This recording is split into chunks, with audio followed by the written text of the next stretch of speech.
Happy mathematics to you all. जैसे कि आपको पता है कि लास्ट वीडियो से हमने क्वाड्रेटिक इक्वेशन स्टार्ट किया है, तो आज हम क्वाड्रेटिक इक्वेशन की सेकंड एक्सरसाइज करने जा रहे हैं।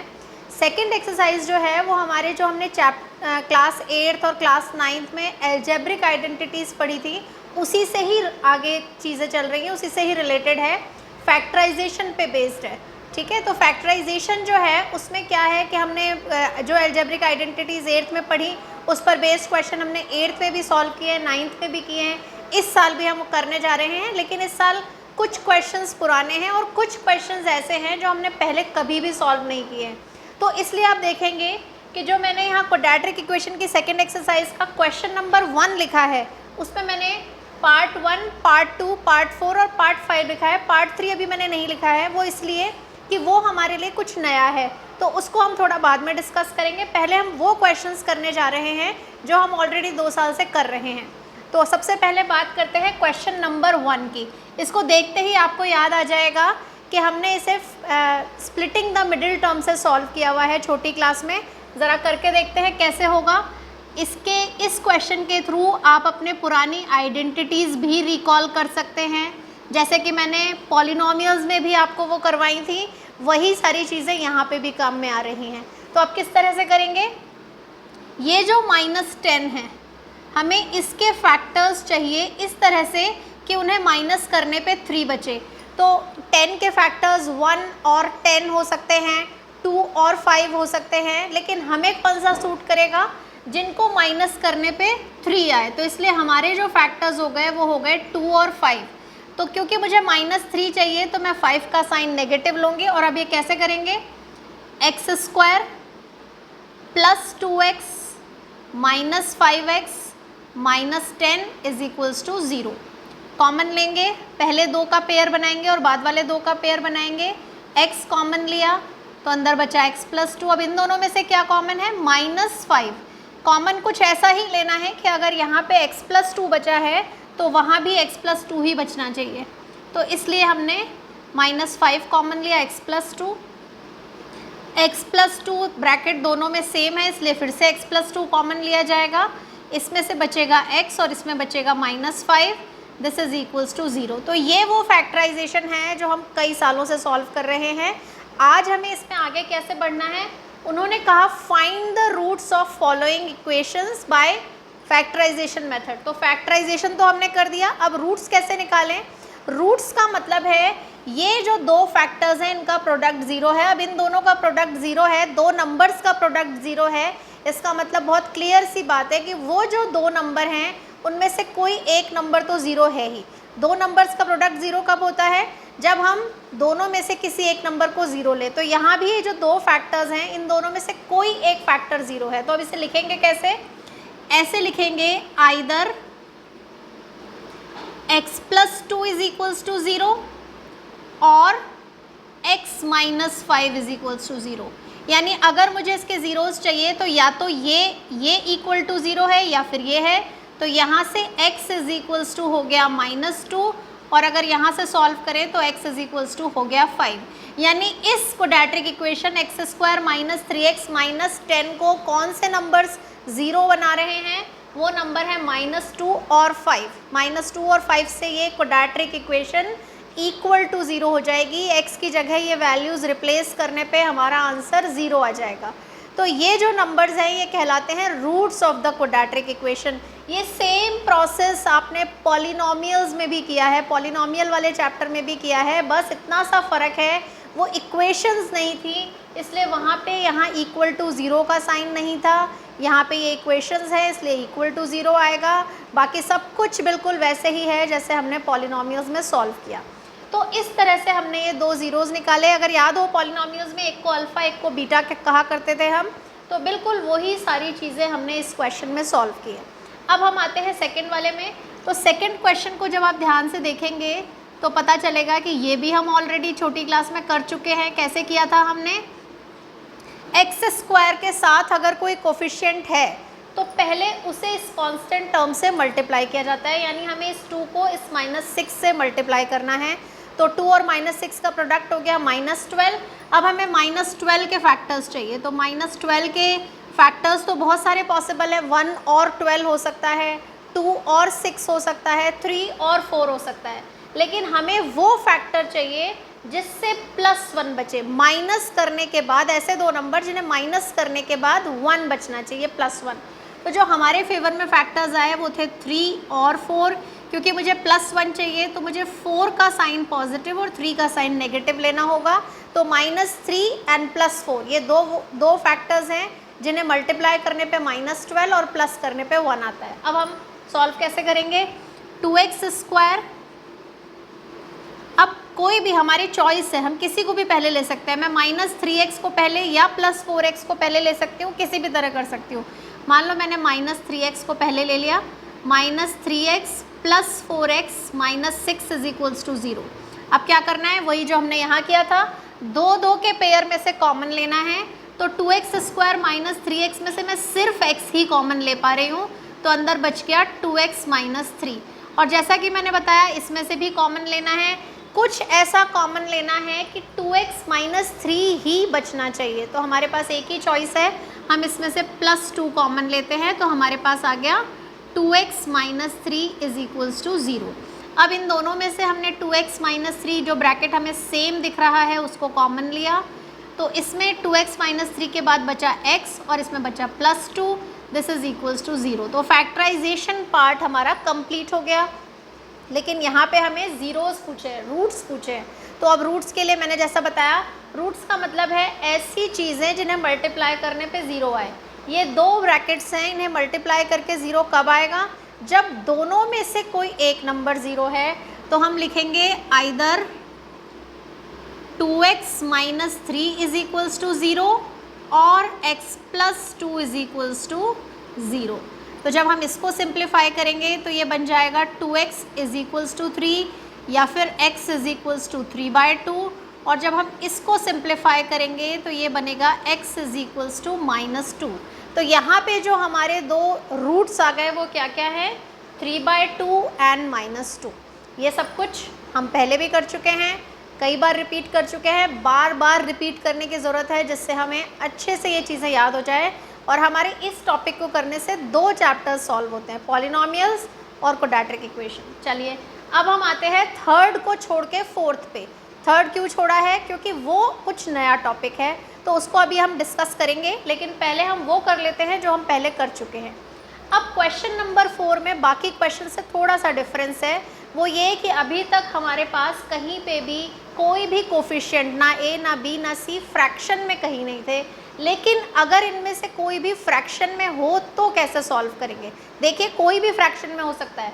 यहाँ पे उन्होंने c फ्रैक्शन में दिया है, लेकिन a और b भी फ्रैक्शन में हो तब भी हम वही काम करेंगे जो मैं अभी आपको बताने जा रही हूँ। वो है एलसीएम लेकर के फ्रैक्शंस को रिमूव कर देना।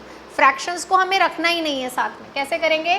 क्वेश्चन नंबर 4 सॉल्व करना शुरू कर रही हूँ मैं। इसमें है 2x² - x + 1/8 = 0। ये 8 मुझे थोड़ा दिक्कत दे रहा है, तो मैंने क्या किया, पूरी इक्वेशन का एलसीएम ले लिया 8। जैसे ही 8 एलसीएम लिया, ये जो नंबर है 8 2 ज़ा 16x² हो जाएगा और ये वाला हो जाएगा 8x। और क्योंकि यहाँ पे 8 को 8 से डिवाइड करके 1 आता है और 1 को 1 से मल्टीप्लाई करके 1, दिस इज इक्वल्स टू 0। अब ये जो 8 है इसे मैंने इस तरह लिखा, क्योंकि ये पूरे पॉलिनोमियल में पूरी इक्वेशन में डिवाइड हो रहा है, इसलिए वो 1/8 बन गया। और हमारे पास आ गया 16x² - 8x + 1 = 0। अब देखिए ये जो हमारे पास क्वाड्रेटिक इक्वेशन आई है, इसको सॉल्व करने के लिए हमारे पास स्प्लिटिंग द मिडिल टर्म तो है ही, लेकिन उसके अलावा हमारी जो पहली और दूसरी आइडेंटिटीज़ हैं उनकी हेल्प से भी मैं इसे फैक्टराइज कर सकती हूँ। कैसे नज़र आया मुझे कि इसमें आइडेंटिटीज़ अप्लाई हो सकती हैं? ध्यान से देखिए, यहाँ पे जो x² की टर्म है और जो कांस्टेंट टर्म है दोनों होल स्क्वायर में कन्वर्ट हो रही है, तो इसलिए मैं चाहूँ तो इसको आइडेंटिटी से भी ट्राई कर सकती हूँ। तो हम दोनों तरह से कर सकते हैं। इस तरह तो कर ही सकते हैं कि 16 और 1 को मल्टीप्लाई किया तो 16 के फैक्टर्स हो गए, मतलब 16 इनका प्रोडक्ट हो गया। और फिर जब हम उसके फैक्टर्स करेंगे तो हमें ऐसे दो फैक्टर्स चाहिए जिनका सम जो है वो 8 हो जाए, तो 4 और 4 हमारे फैक्टर्स हो गए। तो उस तरीके से तो मैं कर ही सकती हूँ, लेकिन अभी मैं इसको सॉल्व कर रही हूँ आइडेंटिटी की हेल्प से। आइडेंटिटी से कैसे सॉल्व किया मैंने, 16x² को मैंने लिखा 4x², और ये जो 1 है इसे मैंने लिखा 1²। तो ये जो हमारी फर्स्ट सेकंड आइडेंटिटी होती है a² - 2ab + b², ये उस फॉर्म में कन्वर्ट होने जा रहा है। वो कैसे, ये a² ये b², और मिडिल टर्म है 2 × a की जगह मैंने 4x लिखा, b की जगह 1 लिखा, और अगर आप ध्यान से चेक करेंगे ये पूरा प्रोडक्ट 8x बन रहा है। यानी हम इसे सेकेंड आइडेंटिटी से सॉल्व करने जा रहे हैं 1/8, और ये a² - 2ab + b² की जगह हमारे पास आ गया a - b²। यानी हमारे पास ये क्वेश्चन बन गया 1/8 4x - 1²। यानी ये जो फैक्टर है ये 2 बार रिपीट हो रहा है, 4x - 1 4x - 1। तो इस तरह से हम, ज़रूरी नहीं है कि हम हर question splitting the middle term से करें, कुछ क्वेश्चन हम इससे भी कर सकते हैं। कंडीशन ये है कि उसमें हमें नज़र आना चाहिए कि ये दोनों होल स्क्वायर हैं। तो अगर आपको ये नज़र आता है तो आप इसको इस तरह कर सकते हो, और अगर ये नज़र नहीं आ रहा तो आप इसको नॉर्मली वैसे ही सॉल्व कर सकते हैं जैसे हम ये कर रहे थे। जैसे इसी को मैं दोबारा सॉल्व करती हूँ, यही सेम क्वेश्चन है, हम कहाँ तक पहुँचे थे, इस जगह तक, 1/8 16x² - 8x + 1 = 0। अब मैं इसे सॉल्व करने जा रही हूँ स्प्लिटिंग द मिडिल टर्म से।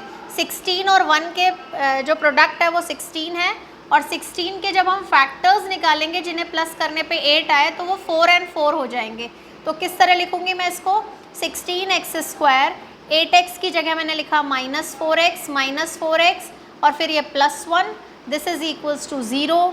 सो 1/8, इनमें से इन दोनों में से मैंने कॉमन लिया 4x, तो अंदर बचा 4x - 1। इन दोनों में से मुझे 4x - 1 ही चाहिए, तो मुझे -1 कॉमन लेना पड़ेगा, तो अंदर आ गया 4x - 1, this is equals to 0। So 1/8, इन दोनों में से मैंने 4x - 1 कॉमन लिया, तो यहाँ भी 4x - 1 बचा रह गया।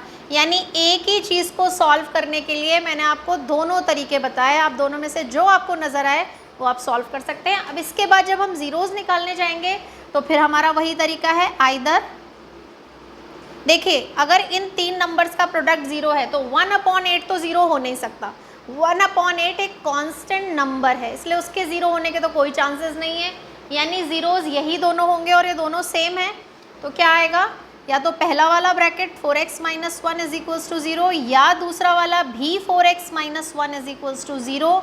तो अगर मैं इसको सॉल्व करूँगी तब भी मेरे पास x = पहले 1 उधर भेजा और फिर 4 से डिवाइड किया, 1/4 आंसर हो गया। और अगर मैं इससे सॉल्व करूँगी तब भी मेरा आंसर 1/4 ही आएगा। यानी हमें दोनों तरह से अपना आंसर क्या मिलेगा, 1/4। जैसे ही आपके पास ये दोनों आंसर सेम आते हैं वैसे ही आपको पता चल जाना चाहिए था कि अगर ये दोनों आंसर सेम आ रहे हैं इसका मतलब ये क्वेश्चन स्प्लिटिंग की बजाय आइडेंटिटी से भी सॉल्व हो सकता है। आइडेंटिटी फर्स्ट भी हो सकती है, a² + 2ab + b² की जगह a + b²। आइडेंटिटी सेकेंड भी हो सकती है, a² - 2ab + b² that is equals to a - b²। तो दोनों में से कोई भी आइडेंटिटी लग रही है अगर हमारे दोनों आंसर्स सेम आ रहे हैं तो इस तरह से अभी बिल्कुल इसी तरह से हम अपना जो 5th वाला क्वेश्चन है वो भी सॉल्व करेंगे। अगर आप उसको भी ध्यान से देखेंगे तो पता चलेगा वो भी 2 मेथड से सॉल्व हो सकता है, आइडेंटिटी से भी और स्प्लिटिंग से भी। पहले हम इस क्वेश्चन को आइडेंटिटी से सॉल्व करेंगे और फिर स्प्लिटिंग से करेंगे। मैं आपको दोनों तरह से करके बता रही हूँ। देखिए आइडेंटिटी से करेंगे तो ये नंबर जो है 100x² ये भी होल स्क्वायर है और 1 जो है वो भी स्क्वायर है। ये स्क्वायर है 10x का और ये स्क्वायर है 1 का, और आइडेंटिटी 1 अप्लाई हो रही है या 2 ये हमें ये साइन डिसाइड करके देगा। अगर ये साइन प्लस होता तो मैं इसे फर्स्ट आइडेंटिटी से सॉल्व करती, पर क्योंकि ये साइन माइनस है इसलिए सेकेंड आइडेंटिटी से बनेगा जिसमें 2 × a × b यूज़ होगा। तो ये जो पूरी चीज़ है अब ये किस में कन्वर्ट हो गई, a² - 2ab + b² में, और जिसका सोल्यूशन होता है a - b²। यानी मैं इसे 10x - 1² लिख सकती हूँ। यानी कि इसके 2 फैक्टर्स हो गए, पहला 10x - 1 और दूसरा भी 10x माइनस 1। और अब इसके बाद हम इसे वैसे ही करेंगे, either this is equals to 0 और दिस इज इक्वल टू 0, लेकिन वो बाद में। पहले हम इसी क्वेश्चन को एक बार दोबारा सॉल्व करते हैं स्प्लिटिंग से। कैसे करेंगे? 100x square minus 20x plus 1 is equals to 0। तो सबसे पहले 100 और 1 मल्टीप्लाई हुए, तो 100 के ऐसे फैक्टर्स चाहिए जिन्हें प्लस करने पे 20 आए। तो वैसे तो बहुत सारे फैक्टर्स हैं 100 के, लेकिन हमें जो सूट कर रहा है वो फैक्टर है 10 और दूसरा भी 10। तो अब इसे कैसे करेंगे? 100x square minus 10x plus 1 is equals to 0। इन दोनों में से 10x कॉमन लिया तो अंदर आया 10x माइनस 1। इन दोनों में से सिर्फ माइनस 1 कॉमन आएगा तो 10x माइनस 1, और फिर हम 10x माइनस 1 कॉमन लेंगे तो अंदर बच गया हमारे पास 10x minus 1 is equals to 0। फिर वही आइदर पहला वाला जो ब्रैकेट है या तो वो इज इक्वल्स टू 0 है, या फिर जो दूसरा ब्रैकेट है वो इज इक्वल्स टू 0 है। तो x इज इक्वल्स टू, इसको सिंप्लीफाई किया 1/10, और अगर इसको सिंप्लीफाई किया तो भी 1/10। दोनों रूट्स हमारे पास सेम आ गए। और जैसा कि मैं आपको बार बार बता रही हूँ, अगर दोनों रूट सेम आ रहे हैं तो आपके लिए बिल्कुल क्लियर होना चाहिए कि क्वेश्चन आइडेंटिटी से भी सॉल्व हो सकता था, या तो फर्स्ट आइडेंटिटी से या फिर सेकेंड आइडेंटिटी से। तो ये सारी चीज़ें वो हैं जो हम पहले कर चुके हैं। अब हम कुछ ऐसे क्वेश्चंस डिस्कस करेंगे जो हम पहले कर चुके हैं लेकिन इस बार हमें अपनी बुक में नज़र नहीं आ रहे। जैसे कि अगर मैंने आपको यहाँ पे कोई क्वेश्चन दे दिया, जैसे कि मैंने आपको दिया x square minus 16 is equals to 0, और मैंने आपसे कहा, मतलब फिर 5 क्वेश्चन के बाद आप इसे 6th क्वेश्चन मान सकते हैं। अगर मैंने कहा क्या ये क्वाड्रेटिक इक्वेशन है, तो पहले तो आंसर होगा बिल्कुल है, ये क्वाड्रेटिक इक्वेशन है। इसमें एक्स स्क्वायर है, एक्स स्क्वायर का कोफिशिएंट 1 है, कांस्टेंट टर्म 16 है, मिडिल टर्म ज़रूर इसमें कोई है नहीं, इसका मतलब b का कोफिशिएंट 0 है। ये भी क्वाड्रेटिक इक्वेशन के फैक्टराइजेशन में आ सकता है, और अगर ये आता है तो हमें इसे थर्ड आइडेंटिटी की हेल्प से करना है। वो आइडेंटिटी है a square minus B square is equals to a plus B into a minus B. तो मैं इसे कैसे सॉल्व करूँगी? ये x का स्क्वायर है, ये 4 का स्क्वायर है, तो हमारे पास जो दो फैक्टर्स हो गए वो हैं x प्लस 4 और x minus 4। This is equals to 0। अब इनका प्रोडक्ट 0 होना है, तो either x plus 4 is equals to 0 और x minus 4 is equals to 0। तो x की वैल्यू या तो -4 है और या फिर x की वैल्यू क्या है? +4 है। तो हमें क्वाड्रेटिक इक्वेशन में ऐसे क्वेश्चन भी फैक्टराइजेशन में पूछे जा सकते हैं, MCQs में पूछे जा सकते हैं, इसलिए हमें पता होना चाहिए। इस तरह के क्वेश्चन पॉलिनोमियल वाली एक्सरसाइज में तो आपके पास थे, पर क्वाड्रेटिक इक्वेशन में ये क्वेश्चंस आपको नहीं दिए गए हैं। नहीं भी दिए गए हैं तो भी आपको याद रखने हैं कि आइडेंटिटीज़, चारों आइडेंटिटीज़ फैक्टराइजेशन में काम आ सकती हैं। हमने चारों यूज़ की हैं। एक जो 4th आइडेंटिटी है उसको स्प्लिटिंग द मिडिल टर्म के नाम से हमने अपने सारे क्वेश्चंस में सॉल्व किया। फर्स्ट सेकेंड आइडेंटिटी मैंने आपको बताई किस तरह से अप्लाई होगी, और ये थर्ड आइडेंटिटी है, ये भी फैक्टराइजेशन मेथड में काम में आ सकती है। तो इस तरीके से ये वो क्वेश्चंस हुए जो हम पहले कर चुके हैं। अब हम स्प्लिटिंग द मिडिल टर्म के वो क्वेश्चंस करने जा रहे हैं जो हमने पहले कभी सॉल्व नहीं किए हैं। अब हम सॉल्व करेंगे क्वेश्चन नंबर 3, क्वेश्चन नंबर 1 का पार्ट 3, और उसके साथ उसी से रिलेटेड कुछ एक्स्ट्रा क्वेश्चंस। ऐसे क्वेश्चंस आपने पहले सॉल्व नहीं किए हैं, तो अब हम देखते हैं कि इन्हें कैसे करना है। करना इनको भी स्प्लिटिंग द मिडिल टर्म से ही है, बस हमारी जो रूट्स की नॉलेज है वो अच्छी होनी चाहिए। तो हम उसी पर, इस पर करने का तरीका हमारा बिल्कुल सेम है। जैसे ये क्वेश्चन है, हम क्या किया करते थे? एक्स स्क्वायर के कोफिशिएंट को यानी a को और c को मल्टीप्लाई करते थे, वही काम हमें यहाँ पे भी करना है। करके देखते हैं। एक्स स्क्वायर का कोफिशिएंट है √2 और c है 5√2, तो मैंने दोनों को मल्टीप्लाई किया तो 5 और √2 का प्रोडक्ट 2 होता है, तो 5 2 ज़ा 10 हो गया हमारा यहाँ पे प्रोडक्ट। साइन है पॉजिटिव, +10। अब हमें 10 के ऐसे फैक्टर्स चाहिए जिन्हें प्लस करने पे 7 आए। तो 10 के वो फैक्टर्स जिन्हें प्लस करने पे 7 आए, क्या क्या पॉसिबल फैक्टर्स हो सकते हैं? 2 और 5, ये वो दो नंबर हैं जिन्हें मल्टीप्लाई करने पे 10 और प्लस करने पे 7 आता है। यानी कि जो बीच में 7x है उसको कैसे स्प्लिट करना है, 2x एंड 5x। अब करना शुरू करते हैं। √2x², 7x की जगह मैंने लिखा 2x + 5x और फिर आ गया 5√2। तो इस तरह मैंने बीच वाली टर्म को स्प्लिट कर दिया।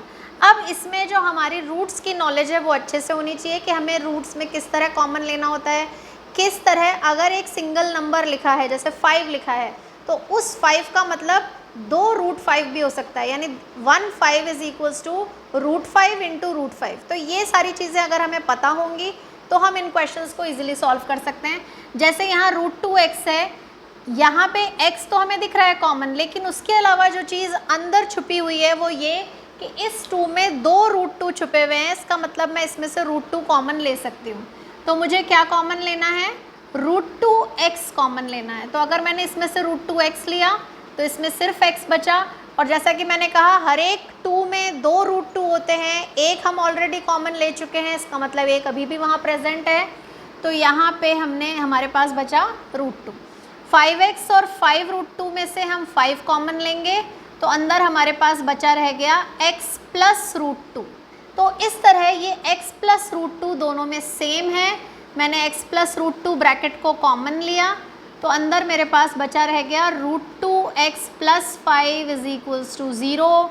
और क्योंकि मुझे इसके रूट्स फाइंड आउट करने हैं तो इन दोनों का प्रोडक्ट 0 है, यानी या तो पहला वाला ब्रैकेट = 0 है या फिर दूसरा वाला जो ब्रैकेट है वो = 0 है। तो यहाँ से x की वैल्यू हो गई -√2 और यहाँ से x की वैल्यू हो जाएगी, पहले 5 उधर जाएगा -5 और फिर √2 यहाँ मल्टीप्लाई हो रहा है तो वो वहाँ जाके डिवाइड हो जाएगा। इस तरह मेरे पास दो फैक्टर्स कौन कौन से आए, -√2 और -5/√2। मैं चाहूँ तो इसको रैशनलाइज कर सकती हूँ, नहीं तो मैं ऐसे भी जोड़ सकती हूँ। तो इस तरीके से हमें ये क्वेश्चन करना है।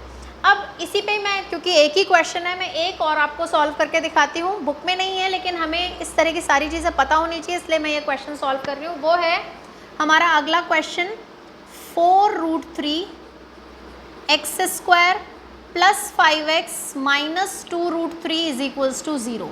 तो इसमें भी हम यही करेंगे, x² का जो कोफिशिएंट है और जो कांस्टेंट है दोनों को मल्टीप्लाई करना है। यानी मुझे 4√3 और -2√3 को मल्टीप्लाई करना है। 4 × 2 = 8 हो जाएगा और √3 और √3 का प्रोडक्ट 3 हो गया, यानी मेरे पास जो नंबर आ गया वो हो गया 24। अब मुझे 24 के अब की बार ऐसे फैक्टर्स चाहिए, क्योंकि 24 के आगे नेगेटिव साइन है, उन्हें माइनस करने पे 5 आना चाहिए।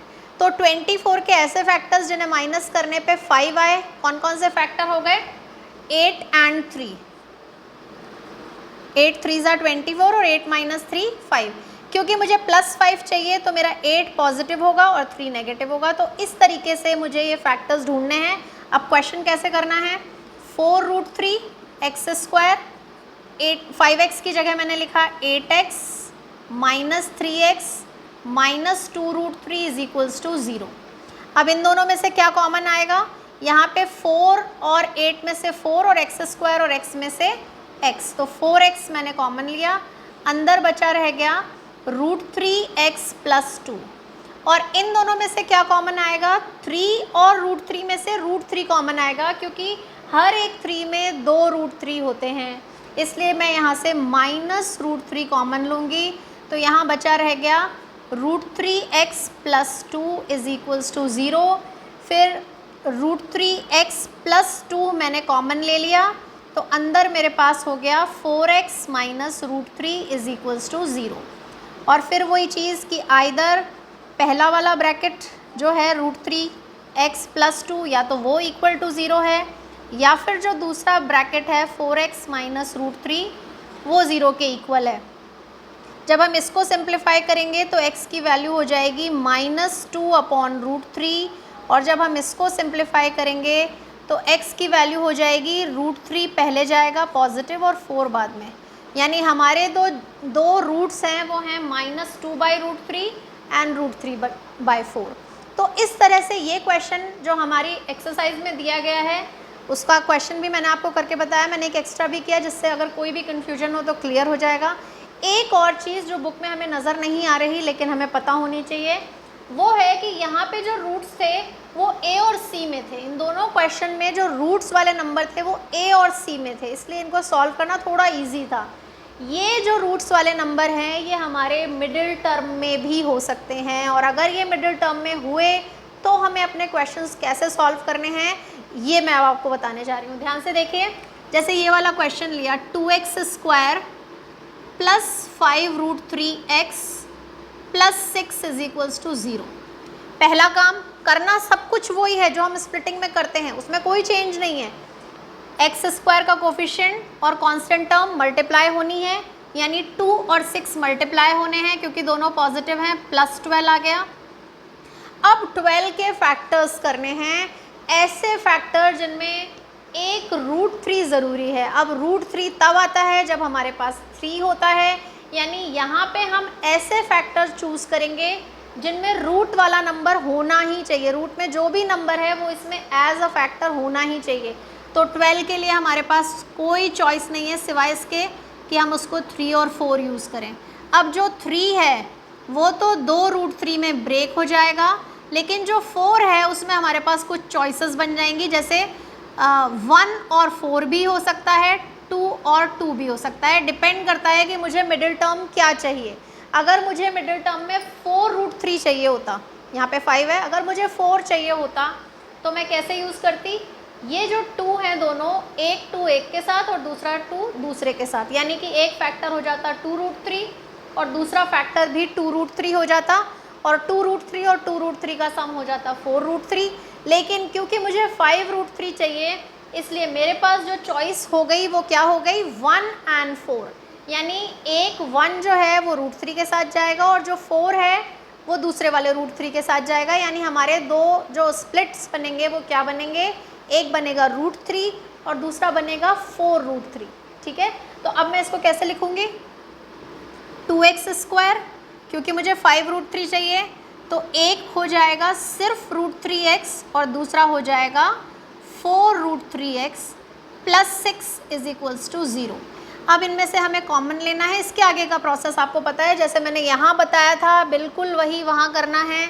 इन दोनों में से कॉमन लिया, x कॉमन आ रहा है तो अंदर बच गया 2x प्लस √3। इन दोनों में से कॉमन लेने जाएंगे तो हमारे पास क्या कॉमन आ रहा है, एक 2 कॉमन आ रहा है, क्योंकि 4 और 6 दोनों 2 से डिविजिबल हैं तो 2 आ रहा है। लेकिन साथ में एक √3 भी आ रहा है क्योंकि 6 में 2 के बाद 3 बचेगा और 3 के दो फैक्टर्स √3 और √3 होते हैं, यानी इसमें से जो ओवरऑल चीज़ कॉमन आ रही है वो है 2√3।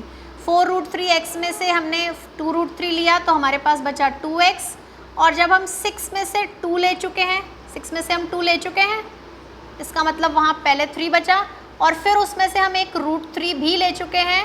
तो क्योंकि 3 जो होता है उसमें 2 बार √3 होता है, इसका मतलब मैं एक √3 ले चुकी, तो यहाँ पे बचा है एक √3। इसका मतलब इनमें से 2x प्लस √3 कॉमन हो रहा है, और जब वो कॉमन लिया तो दूसरे ब्रैकेट में बचेगा x प्लस 2√3 = 0।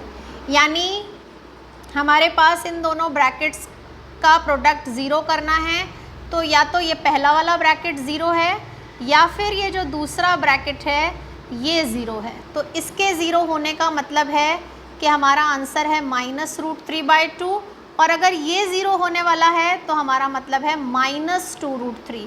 यानी हमारे दो ज़ीरोज़ क्या हो गए, -√3/2 एंड दूसरा हो गया -2/√3। बिल्कुल इसी चीज़ पे हमारा थर्ड पार्ट भी बेस्ड है, उसमें भी हमें ऐसे ही करना है। 2x² plus √7x minus 7 = 0। ये 2 और ये 7 इनका प्रोडक्ट हो गया -14। यानी हमें ऐसे फैक्टर्स चाहिए जिन्हें माइनस करने पे 7 आए। अब क्योंकि मुझे रूट में 7 दिख ही रहा है, इसका मतलब 14 के लिए पहली चॉइस तो फैक्टर के तौर पे 7 ही है, और 7 से डिवाइड करेंगे तो 2 बचेगा। 7 के फैक्टर्स होते हैं √7, और 2 में सिवाय 1 और 2 के और कोई चॉइसेस नहीं है। इसलिए यहाँ पे हमारे लिए, जैसा यहाँ कन्फ्यूजन था कि हम 1 और 4 लें या 2 और 2 लें, ऐसा कोई कन्फ्यूजन नहीं है। हमें एक √7 लेना है, दूसरा 2√7 लेना है, उन्हें माइनस करके √7 लाना है, तो एक को पॉजिटिव रखना है और एक को नेगेटिव रखना है। तो कैसे बनेगा, 2x square plus 2√7x minus √7x minus 7 is equals to 0। अब हम इन दोनों में से कॉमन लेने जाएंगे तो 2x कॉमन होगा, अंदर बचेगा x प्लस √7। इन दोनों में से कॉमन लेने जाएंगे तो माइनस √7 कॉमन होगा, तो अंदर बच जाएगा x plus √7 is equals to 0। इन दोनों में से फिर से x प्लस √7 कॉमन लिया मैंने, तो अंदर बच गया 2x minus √7 is equals to 0। और फिर हमारे पास वही है कि आइदर